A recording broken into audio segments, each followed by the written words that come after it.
Assalamualaikum warahmatullahi wabarakatuh. Berjumpa dengan saya Nurul Mafaza dalam acara Ngobrol Santai di Studio TV Al-Fusa. Telah hadir narasumber kita hari ini, Ketua Pondok Banat Al-Fusa, Ustadzah Uswatun Hasanah. Selamat pagi Ustadzah. Selamat pagi Ibu. Bagaimana kabarnya ini, Us? Alhamdulillah kabarnya baik. Bagaimana dengan Ibu Nurul? Alhamdulillah baik sekali, Us. Nah begini Us, hari ini ya kita akan membahas tentang seputar Pondok Banat ini bersama Ketua Pondok Banat ya, Ustadzah Uswatun Hasanah. Kalau kemarin kita sudah mendengarkan perbincangan tentang Pondok Banin bersama Ustadz Albab, nah sekarang kita beralih ke Pondok Banat bersama Ustadzah Uswatun Hasanah. Okay. Saya dengar-dengar ini Ustadzah Uswatun Hasanah itu alumni Al-Fusa ya, Ustaz? Ya, kebetulan saya juga alumni SMK Al-Fusa. Oh, SMK ya, Ustaz. Itu tahun berapa itu maksudnya, Ustaz? Berarti untuk berdirinya SMK Al-Fusa itu di tahun 2014. Berarti baru berdiri langsung gitu ya? Ya, berdiri tahun 2014, lulusan saya tahun 2017. Oh, berarti hanya SMK-nya saja yang di sini, SMP tidak di sini ya, Ustaz? Tidak, dulu SMP saya itu di luar. Berarti sudah berpengalaman sekolah di Al-Fusa selama 3 tahun. 3 tahun. Nah, karena sudah 3 tahun ya, itu menurut Ustadzah Uswatun, Al-Fusa itu bagaimana sih? Kalau menurut saya pribadi, Al-Fusa itu sangat luar biasa. Luar biasanya Al-Fusa itu dilihat dari struktur lembaganya itu sangat hebat, sangat keren. Karena yang namanya lembaga ataupun ketua lembaga tersebut itu kan berbeda pemikiran. Iya. Tapi Al-Fusa itu antara SMP, SMA, SMK dengan pendidikan pesantren itu bisa mensinkronkan. Jadi kerennya Al-Fusa itu di situ. Suatu masalah yang sekiranya itu mungkin berat untuk diselesaikan, itu bisa terselesaikan dengan satu pemikiran, juga dengan satu jalan itu. Iya, benar sekali. Saya juga setuju sekali kalau Al-Fusa itu luar biasa ya, Ustaz. Kemudian Ustazah, motivasi Ustazah itu berkhidmah di Al-Fusa itu apa sih? Motivasi berkhidmah saya itu ya karena saya melihat dari guru saya sendiri, Abah Kiai Haji Muhammad Ilkon dengan Umi Uswatun Hasanah, itu termotivasi dari guru saya sendiri ya, karena yang namanya hikmah itu kan pengabdian, ya, pengabdian terhadap guru, pengabdian terhadap ilmu. Jadi ya semata-mata berhikmah itu kan untuk mendapatkan ridhonya guru. Ketika santri berhasil apa tidaknya itu kan tergantung ridhonya dari seorang guru. Juga melihat ceritanya Abah sama Umi itu kan beliau sukses mendirikan pondok pesantren, itu kan salah satunya juga pernah berkhidmah dengan gurunya gitu. Iya. Oke, Us. Kemudian sampai saat ini yang membuat bisa bertahan di Al-Fusa itu apa? Kalau untuk bisa bertahan di Al-Fusa ya mungkin karena anak-anaknya juga, merekanya bisa membuat saya nyaman. Terus juga berinteraksi dengan mereka itu sesuatu yang apa ya, untuk pembelajaran saya juga. Karena saya juga orangnya suka dengan tantangan, jadi kalau dengan berinteraksi dengan mereka itu merupakan sebuah tantangan juga buat saya. Apalagi saya juga diamanai sebagai ketua pondok, jadi saya pengen program-program kedepannya itu kan bisa lebih maju, lebih baik. Iya, gitu. betul. Jadi Ustazah itu bisa dikatakan kalau bareng dengan sekolah di SMK di sini plus menjadi lurah Pondok Banat itu sudah berapa tahun ya, Ustaz?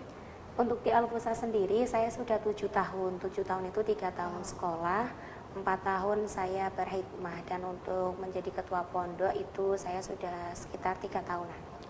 Jadi bisa dikatakan Ustazah Uswatun itu setelah lulus tidak lama kemudian langsung menjadi ketua pondok seperti itu ya, Ustaz? Iya. Nah, itu pertama kali Ustazah ditunjuk menjadi ketua atau istilahnya lurah ya, lurah Pondok Banat, itu perasaannya itu bagaimana, Ustaz? Perasaannya sangat-sangat luar biasa. Luar biasa. Karena dari sekian banyaknya orang, saya yang terpilih. Jadi rasa syukur itu pasti ada. Bersyukur banget saya menjadi ketua pondok, saya masih diberikan kesempatan untuk menjadi ketua pondok, diberikan amanah sama guru saya untuk menjadi lurah Pondok Banat, itu sangat luar biasa. Iya, kebetulan juga kan Ustazah Uswatun menyukai tantangan gitu ya. Jadi ini merupakan suatu kesempatan gitu ya Usia. Kesempatan saya juga itu kesempatan belajar untuk seperti belajar lebih banyak Iya, lagi. benar sekali Us.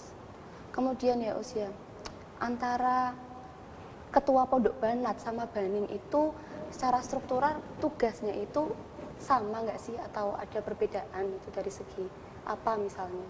Kalau untuk karena kita kan satu naungan ya, Iya. Pondok Banin Banat pada istilahnya kan hanya membedakan antara putra dan putri.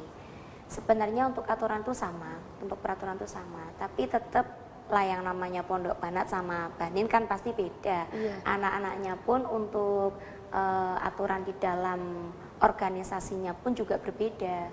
Karena Pondok Banat itu mungkin anak-anaknya kan lebih penurut, Lebih gitu. mudah diatur. Lebih mudah Iya, diatur. benar Kalau sekali. Pondok Banin memang itu kan tantangan besar juga ya buat lurah Pondok Banin Kayaknya juga. butuh kesabaran Iya, ekstra butuh itu ya. kesabaran ekstra. Iya.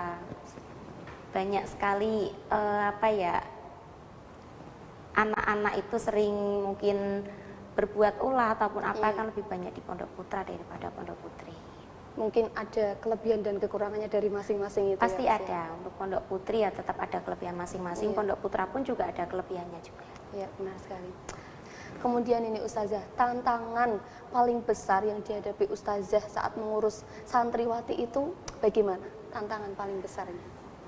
Kalau menurut saya sendiri tantangan yang paling berat itu ketika anak mau masuk ke pondok, Iya. berarti anak santri baru pertama kali masuk ke pondok itu kan sangat berat bagi mereka. Iya, betul sekali. Us. Meninggalkan semua fasilitas yang ada di rumah. Iya.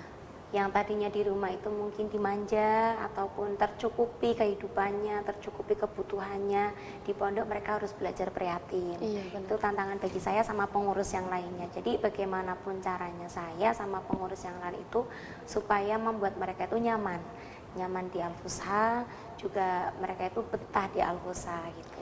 Iya, sebentar lagi berarti Ustazah ya. Sebentar Ini lagi ada insya Allah. si santri baru akan mukim di sini ya. Semangat ya Us ya. Nah, kemudian Ustazah, ini lebih intim ini. Mengenai masalah pribadi Ustazah Uswatun Hasanah. Lebih suka laki-laki yang galak atau penurut ini? Ini pertanyaannya menggoreng-goreng saya ini ya. Menggoreng sampai mateng ini Us. Kalau untuk ditanya seperti itu ya pastinya kan lebih suka sama tipe yang penurut, perhatian, penyayang, pastinya kan seperti itu ya. Tapi apakah nanti kalau penurut itu, apakah Ustazah itu tidak takut nantinya kurang tegas itu dalam memimpin Ustazah seperti itu? Kan yang namanya karakter kan pasti berbeda-beda ya. Yang namanya penurut ya dalam artian penurutnya itu kan tidak apa ya, kalau menyelesaikan masalah itu kan tidak semuanya harus dengan kepala panas, kan harus di kepala dingin. Sayanya sudah seperti ini, kalau saya memilih orang yang lebih galak daripada saya, suasana akan memanas gitu. Oke, berarti lebih suka yang penurut. Lebih suka yang penurut, Siap. yang penyayang dan perhatian. Selain penurut itu ya, idaman.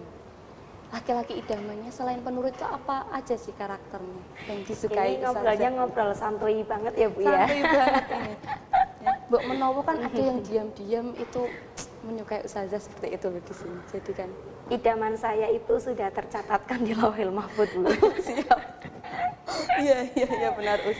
Semuanya akan menjadi idaman saya Karena kalau sudah menjadi kriteria. Benar. Kalau hati sudah bergerak itu tipe tidak akan menjadi masalah. Iya, Segala tipe itu semuanya akan hilang kalau Allah yang menggerakkan hati kita. Iya, Begitu ya, betul Us, ya? sekali. Memang. Nah, kira-kira ya Usia, di Al-Fusha itu ada tidak sih yang memenuhi kriteria laki-lakinya Ustazah gitu? Di area ini Al-Fusha ini. Ada nggak Us? Saya juga kepo. Ini pertanyaannya sangat mengkepoin saya banget ya. Iya. Ini yang bukan saya loh Us ya. Saya yang Kalau menjalankan untuk poin. di Al-Fusanya sendiri, ya masih karena saya tuh masih pengen berhikmah dengan Abah, dengan Umi. Jadi kalau untuk masalah kriteria laki-laki sepertinya belum ada. Nomor sekian-sekian lah ya. Nomor sekian-sekian Yang itu. penting apa namanya? Yang penting hikmahnya. Hikmahnya dulu. Kalau sudah sekiranya mantap, yo nanti bakal jalan sendiri seperti itu. Iya, kalau misalnya sudah ditunjukkan sama yang Maha Kuasa pasti akan berjalan dengan sendirinya. Pokoknya kalau sudah wancinya ya udah langsung gitu, terabas saja, nggak pakai lama gitu ya. Iya, siap. Kemudian hal-hal yang disukai dalam kesehariannya di pondok itu apa, Us? Disukai yang tidak disukai. Kalau Misalnya untuk hal-hal yang disukai banyak sekali ya. Karena hampir keseluruhan itu tidak ada yang tidak saya sukai. Karena pada dasarnya itu hikmah itu kan harus ikhlas. Yang dari jiwanya. Iya, harus dari jiwanya. Iya. Kalau sudah ikhlas itu semua kegiatan itu akan disukai semua. Iya, benar. Seperti itu. Jadi kalau hal yang tidak disukai nggak ada. Siap. Tidak ada, karena saya sudah senang dengan kehidupan yang saat ini. Segala sesuatunya pasti, misalkan ada kesulitan itu menjadi tantangan. Iya, seperti itu. menjadi tantangan. Kalaupun ada masalah ya kita selesaikan secara baik-baik gitu. Oke. Kemudian nih Ustazah.